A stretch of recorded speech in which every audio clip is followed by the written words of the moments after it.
आज की क्लास नीति निर्देशक सिद्धांतों से है, यानी direct principle of state policy, DPSP के नाम से जाने जाते हैं इनको।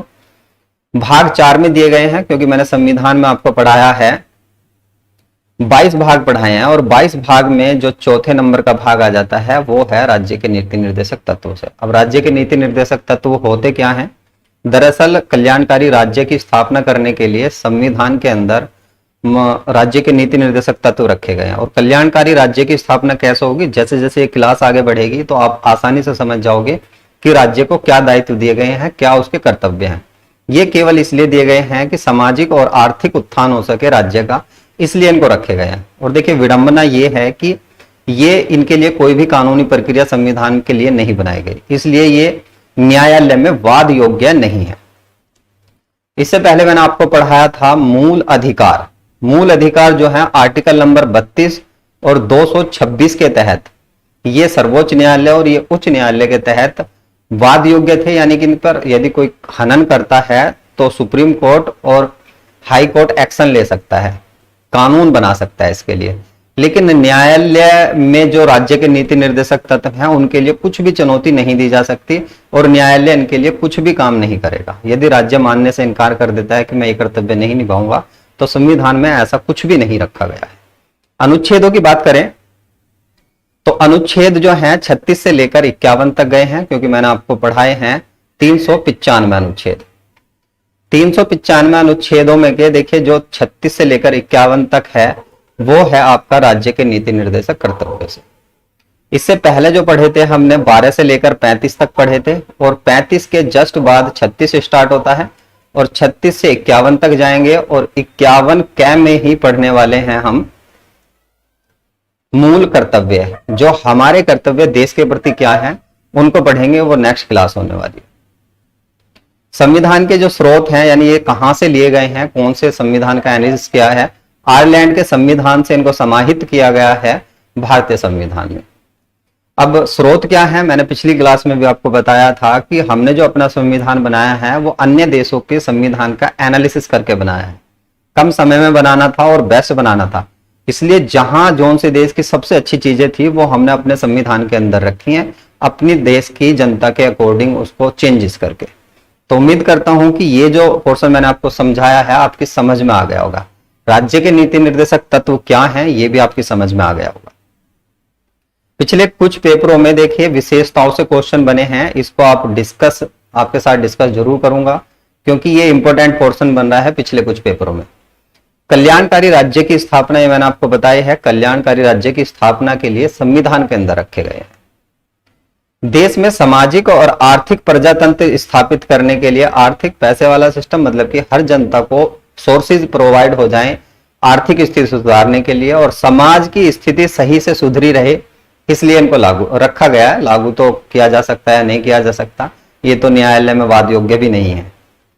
संविधान द्वारा राज्यों को दिए गए निर्देश और कर्तव्यों के लिए जाने जाते हैं। तो ये कर्तव्य है राज्य के, विशेषताओं में जाना जाता है कि ये कर्तव्य है, राज्य ये कर्तव्य निभा सकता है। और ये प्रमुख विशेषता है जो सबसे ज्यादा पूछी जाती है, न्यायालयों में वाद योग्य नहीं है, इनके लिए कोई कानून नहीं बनाया गया। ये कुछ संविधान संशोधन हैं जो डीपीएसपी से जुड़े हुए हैं, directive principle of state policy से जुड़े हुए हैं। तो इनको हम सबसे लास्ट में पढ़ेंगे। अभी इनको आप थोड़ा सा पढ़ोगे तो आपको परेशानी हो जाएगी, आपको समझ में नहीं आएगा कहाँ क्या जुड़ा हुआ है। पहले हम आर्टिकल पढ़ लेते हैं सभी के सभी, और उसके बाद ये आसान हो जाएंगे आपको समझने। देखिए मैंने इसके लिए कुछ कैटेगरी बांटी है, क्योंकि ये गए हैं 36 से लेकर 51 तक। तो 51 तक मैंने इसकी कैटेगरी बांट दी है। यदि आप इस कैटेगरी के हिसाब से पढ़ोगे तो आपको आसानी हो जाएगी याद करने में। और कई बार क्वेश्चन भी बन जाता है कि सामाजिक व्यवस्था से रिलेटेड कौन सा अनुच्छेद है डीपीएसपी में, तो ऐसे भी कई बार क्वेश्चन बन जाता है। तो सबसे पहले जो मैंने व्यवस्था रखी है यहाँ पर डीपीएसपी व्यवस्था, जो 36 और 37 दो आर्टिकल में बताई गई है। 36 में कहा गया है राज्य शब्द की परिभाषा। अब देखिए हमने आर्टिकल पढ़ा था 12 पिछली क्लास में, यदि आपने नहीं देखी तो क्लास को देख लीजिए, काफी अच्छी क्लास आपके लिए बनाई थी मैंने, काफी पिक्चर वगैरह मैंने उसके अंदर लगाई थी ताकि आपको याद करने में आसानी हो जाए, आपके दिमाग पर वो छप जाएं और आपको आर्टिकल आसानी से याद हो जाए। राज्य के शब्द की परिभाषा दी गई है और ये भाग 4 के लिए दी गई है। उससे पहले मैंने 12 पढ़ाया था, तो 12 में ये कहा गया था भाग 3 के लिए राज्य शब्द की परिभाषा है सेम ही। राज्य क्या है, दोनों में सेम चीजें हैं, कुछ अलग नहीं है। अनुच्छेद 37 जो कहता है, 37 ये कहता है न्यायालय में वाद योग्य नहीं है, और ये मैंने आपको अच्छे से बता भी दिया कि वाद योग्य क्यों नहीं है। सामाजिक व्यवस्था के लिए आर्टिकल 38 से लेकर 40 तक जाता है, जिसमें 38 में कहा गया है राज्य जो है ऐसे कर्तव्य निभाएगा या राज्य का यह कर्तव्य होगा कि वो अपने राज्य में सामाजिक व्यवस्था बना के रखे। और सामाजिक व्यवस्था कैसी होती है, कुछ योजनाएं वगैरह जो चलाई जाती हैं सामाजिक उत्थान के लिए, तो वही होती हैं। जैसे एससी के लिए कोई योजना चला दी जाती है, या एसटी के या गरीब परिवारों के लिए योजना चला जाती है। जैसे घर प्रोवाइड किए जाते हैं, घर बनवाए जाते हैं, छतें बनवाई जाती हैं और पेंशन वगैरह जो लगाई जाती है, ये सब इसी से जुड़ा हुआ है। 39 की बात करें तो समान कार्य के लिए समान वेतन। अब ये क्या चीज है, देखिए समान कार्य के लिए एक महिला यदि किसी जॉब पर है, सेम जॉब पर है, और एक पुरुष, वो जो पुरुष है वो भी सेम जॉब पर है, तो दोनों को समान वेतन मिलेगा। ऐसे भी कह सकते हो आप, जैसे एक टीचर है, महिला टीचर भी है और पुरुष टीचर भी है, दोनों यदि समान जॉब पर हैं तो उन्हें समान कार्य के लिए समान ही वेतन मिलना चाहिए, ऐसा कहा गया है। और ऐसी ही कल्याणकारी भावना राज्य को रखनी चाहिए। ऐसा नहीं है कि महिला का वेतन कम कर दे और पुरुष का वेतन कम कर दे, वो ज्यादा कर दे, सॉरी। अनुच्छेद 39 की बात करें, 39 क्या है, इसको बाद में जोड़ा गया है 42वें संविधान संशोधन 1976 के द्वारा। इसमें कहा गया है निःशुल्क विधिक सहायता। और विधिक सहायता मैंने आपको दो तरह से पढ़ाई थी, एक तो पुलिस थानों वाली विधिक सहायता, कानूनी सहायता, और दूसरी न्यायालय वाली सहायता। यदि किसी के पास वकील करने के पैसे नहीं है तो सरकारी वकील प्रोवाइड कराया जाता है फ्री। और उसके साथ साथ जो थानों की प्रक्रिया होती है, उसमें आप रिपोर्ट वगैरह लिखाने जाते हो, तो वो भी आपको फ्री सहायता प्रोवाइड कराई जाती है। वैसे तो आप सभी जानते हो कि फ्री कितनी होती है, वो उसमें घूसखोरी कितनी चलती है। तो ये दोनों सहायताएं जो हैं आपको फ्री मिलेगी, कानूनी सहायताएं जो हैं वो फ्री मिलेगी। अनुच्छेद 40 की बात करें तो इसमें ग्राम पंचायतों के गठन के बारे में कहा गया है। ग्राम पंचायतों का गठन जो है, देखिए इसके लिए संवैधानिक स्ट्रक्चर प्रोवाइड किया गया है ग्राम पंचायतों को, क्योंकि गांधी जी ने भी कहा है यदि किसी देश का विकास करना है तो सबसे पहले उसके बेसिक स्ट्रक्चर यानी ग्राम पंचायतों को यदि आपने अच्छे से डेवलप कर लिया तो देश का विकास हो जाएगा। ग्रामों का विकास देश का विकास कहलाता है। भारत वैसे भी कृषि प्रधान देश है, ग्रामीण प्रधान देश है, जहां पर सबसे ज्यादा ग्रामीण लोग रहते हैं। तो ग्राम पंचायतों के गठन के लिए सबसे ज्यादा पूछा जाता है आर्टिकल ये अनुच्छेद 40 है। इसमें ग्राम पंचायतों का गठन राज्य का कर्तव्य होगा कि वो अपने राज्य में ग्राम पंचायतों का गठन करे। और देखिए इसके लिए जो संवैधानिक स्ट्रक्चर इसको प्रोवाइड हुआ था वो हुआ था 24 अप्रैल 1993 ईस्वी को। संविधान संशोधन कौन सा हुआ था, तो 73वां संविधान संशोधन हुआ था और उसके तहत इसको संवैधानिक स्ट्रक्चर प्रोवाइड हुआ था। इसलिए 24 अप्रैल को ही हम मनाते हैं ग्राम पंचायती राज दिवस के रूप में मनाते हैं। सामाजिक सहायता के लिए आर्टिकल दिया गया है 41 से लेकर 44 तक। अब समाज की सहायताएं क्या होती हैं, समाज के लिए कुछ ऐसे काम किए जाएंगे, उनकी सहायता की जाएगी जो राज्य का कर्तव्य होगा। अनुच्छेद 41 में कहा गया है कि राज्य का कर्तव्य होगा कुछ दशाओं में काम प्रोवाइड किया जाए, शिक्षा, लोक सहायता पाने का अधिकार, ये कहा गया। शिक्षा की बात करें तो शिक्षा देखिए स्कूलों में जो 5वीं और 8वीं तक फ्री शिक्षा दी जाती है, खाना वगैरह दिया जाता है, वो लोक सहायताएं प्रोवाइड करा देते हैं जिसमें कानूनी सहायताएं वगैरह आ जाती हैं। उसके साथ साथ कुछ दशाओं में काम जिसमें मनरेगा आ जाएगा। मनरेगा जो मनरेगा है इसके लिए जो एक्ट आता है ये आता है 2005 में। इसको जो लागू किया जाता है, लागू की डेट अलग है, 2006 में इसको लागू कर दिया जाता है पूरे भारत में। तो मनरेगा एक्ट 2005 और कुछ दशाओं में काम दिया जाएगा, 100 दिन काम दिया जाता है इसमें। तो जब किसी के पास काम नहीं होगा या पेंडेमिक की स्थिति होगी तब दिया जाएगा काम। 42वां जो आर्टिकल है इसमें प्रसूति सहायता के बारे में बताया गया है। और प्रसूति सहायता जो गर्भवती के समय महिला को एक सहायताएं मिलनी चाहिए वो, ये इसमें देखिए जो समाजवादी सरकार के द्वारा एम्बुलेंस चलाई गई थी जो अभी तक भी चल रही है, ऐसी सहायता प्रोवाइड कर सकता है। और उसके साथ साथ जननी सुरक्षा योजना, लिख लीजिए इसको, जननी सुरक्षा योजना, ये कब आती है? ये 2016 में आती है, 2016 में। और इसमें जो डिलीवरी के समय 6,000 रुपए प्रोवाइड किए जाते हैं। एक महिला को पहले बच्चे पर 6,000 रुपए प्रोवाइड किए जाते हैं। तो ये प्रसूति सहायता दी जाती है इसमें। और उसके साथ साथ प्रसूति सहायता में जो सरकारी जॉब पर महिलाएं होती हैं, डिलीवरी के बाद उनको 6 महीने की सरकारी छुट्टी भी दी जाती है और उनका वेतन भी नहीं काटा जाता। ऐसा राज्य का दायित्व बताया गया। अनुच्छेद 43 की बात करें, मजदूरी में सहायता। 43 मजदूरी कैसे देखें, यहां पर आपको ये रखना है न्यूनतम मजदूरी अधिनियम, मजदूरी अधिनियम ये आता है 1948 में। और इसी के तहत कम से कम मजदूरी बताई गई है कि मजदूरी तो कम से कम तय की जाए राज्य के द्वारा कि कितनी मजदूरी कम से कम होनी चाहिए। सरकारी कोई सा भी विभाग है उसकी कितनी मजदूरी कम से कम होनी चाहिए। तो ऐसा कहा गया है मजदूरी में सहायता। 43 की बात करें तो प्रबंधन, 43 क्या है ये? प्रबंधन में सहभागिता। अब देखिए इसको कोई खास आपको पढ़ने की आवश्यकता नहीं है। 42वें संविधान संशोधन द्वारा जोड़ा गया, आप इसको स्किप कर सकते हो पैट के लिए। यदि किसी और एग्जाम के लिए पढ़ रहे हो तो आपके से पूछा जा सकता है। अनुच्छेद 44 की बात करें तो यह आ जाएगा समान सिविल संहिता। समान सिविल संहिता क्या होती है? जो थानों की संहिता होती है वो सभी के लिए समान होगी। ऐसे नहीं कि अमीर को अलग मिलेगी, गरीब को अलग मिलेगी। राज्य का दायित्व होगा कि सभी के लिए समान एक तरह की कानूनी प्रक्रिया रहे, सिविल प्रक्रिया रहे सभी के लिए।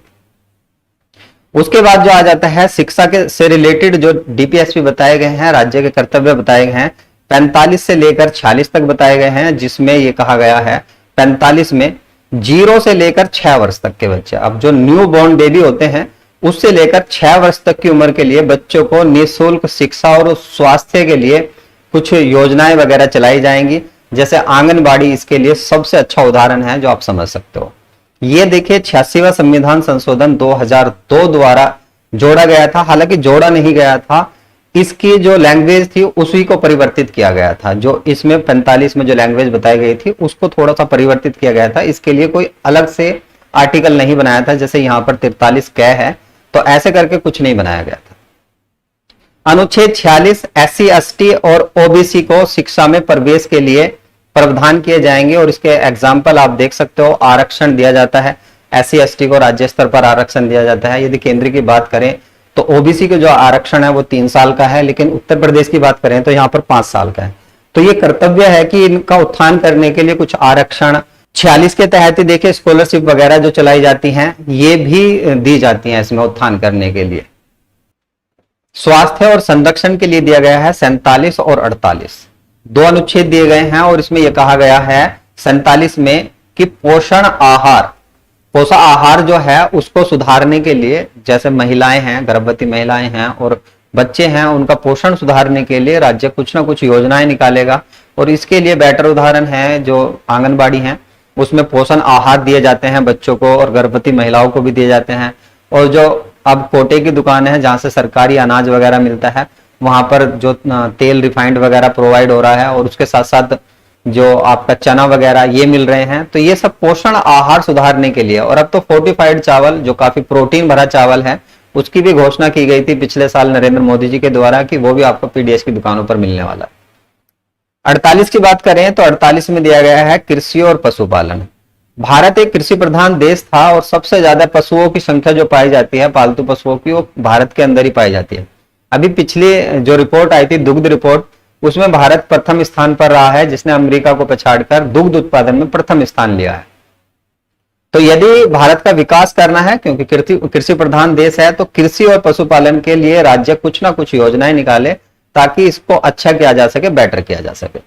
48 की बात करें तो वन, वन्य जीव और पर्यावरण संरक्षण के लिए कुछ ना कुछ काम करेगा। राज्य का यह कर्तव्य होगा कि इनके लिए कुछ कार्य किया जाए। वन के लिए बात करें तो वन के लिए वन रिपोर्ट जो है, वन रिपोर्ट ये हाल ही में पब्लिश की गई है, 17वीं रिपोर्ट पब्लिश की गई है। और सबसे पहली जो पब्लिश की गई थी ये थी 1987 ईस्वी में। वन संरक्षण की बात करेंगे तो वन संरक्षण एक्ट आता है, ये आता है 1980 ईस्वी में। और वन्य जीव संरक्षण वाइल्ड लाइफ एक्ट जो आता है 1972 में आता है। और पर्यावरण संरक्षण जो आता है ये आता है 1986 ईस्वी में। तीनों के तीनों आपने याद रखने हैं, आपसे एग्जाम में पूछा जाता है। ये सब इसी से संबंधित है। राज्य का दायित्व होगा कि वहां का पर्यावरण भी सुधारे, वन्य जीवों का संरक्षण भी करे, वनों का भी संरक्षण करे। और इसको कब जोड़ा गया? तो 42वें संविधान संशोधन 1976 द्वारा। 42वां संविधान संशोधन जो है, देखिए इसको कहा जाता है मिनी कॉन्स्टिट्यूशन। और सबसे ज्यादा जो परिवर्तन हुआ है संविधान में वो 42वें संविधान संशोधन के द्वारा ही।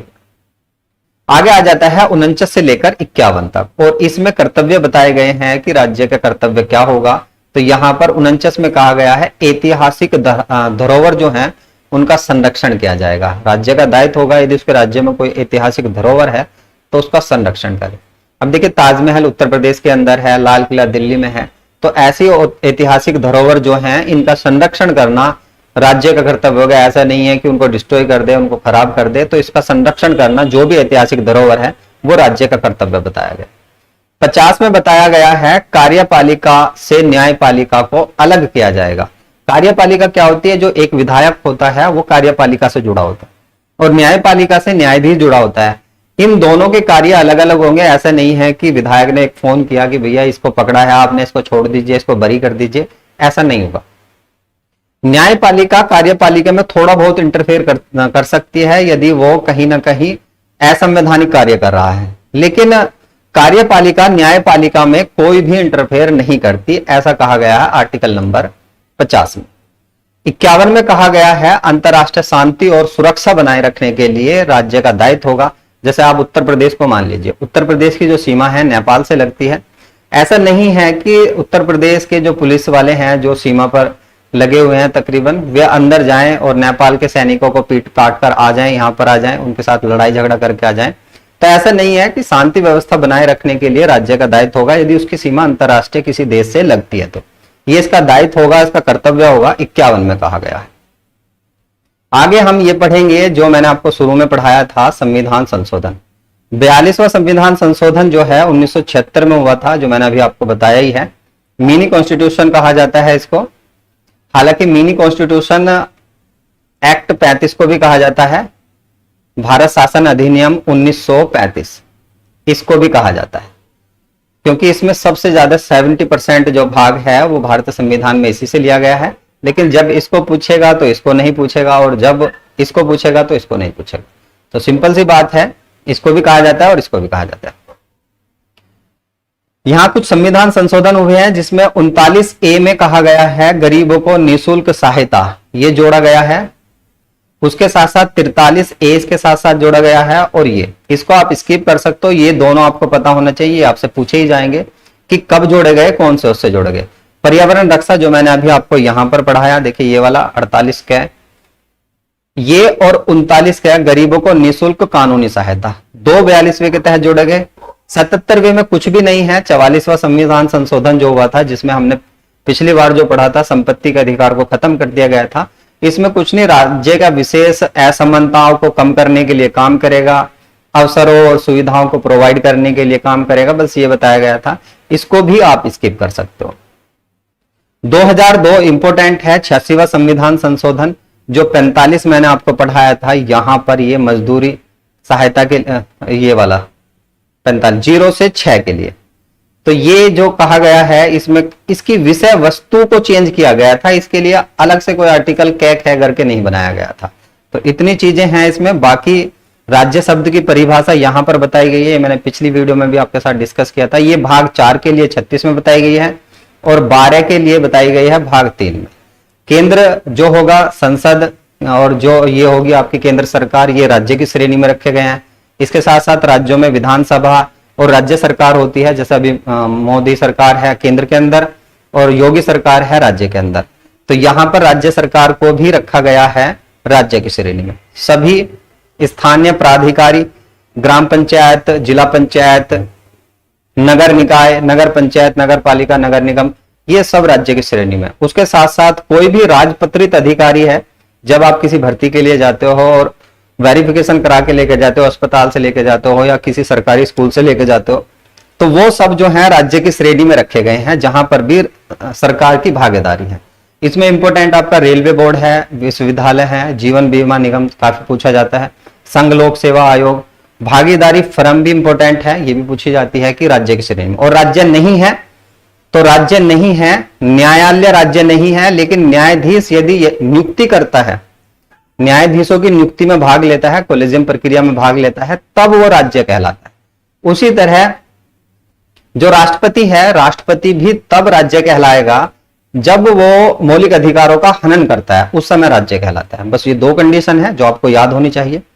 निजी विद्यालय, जो भी प्राइवेट विश्वविद्यालय हैं, वो एनसीईआरटी और उसके साथ साथ एचडीएफसी बैंक, बीसीसीआई, भारतीय क्रिकेट कंट्रोल बोर्ड और सीएसआईआर, ये सभी जो हैं राज्य नहीं है। कोई भी प्राइवेट फर्म राज्य नहीं है, ये कह सकते हो आप। यहां पर न्यायालय आपके लिए, विश्वविद्यालय, एनसीईआरटी, आप सोचते हो कि ये सरकारी है, लेकिन नहीं, इसको रखा नहीं गया है राज्य की श्रेणी के अंदर।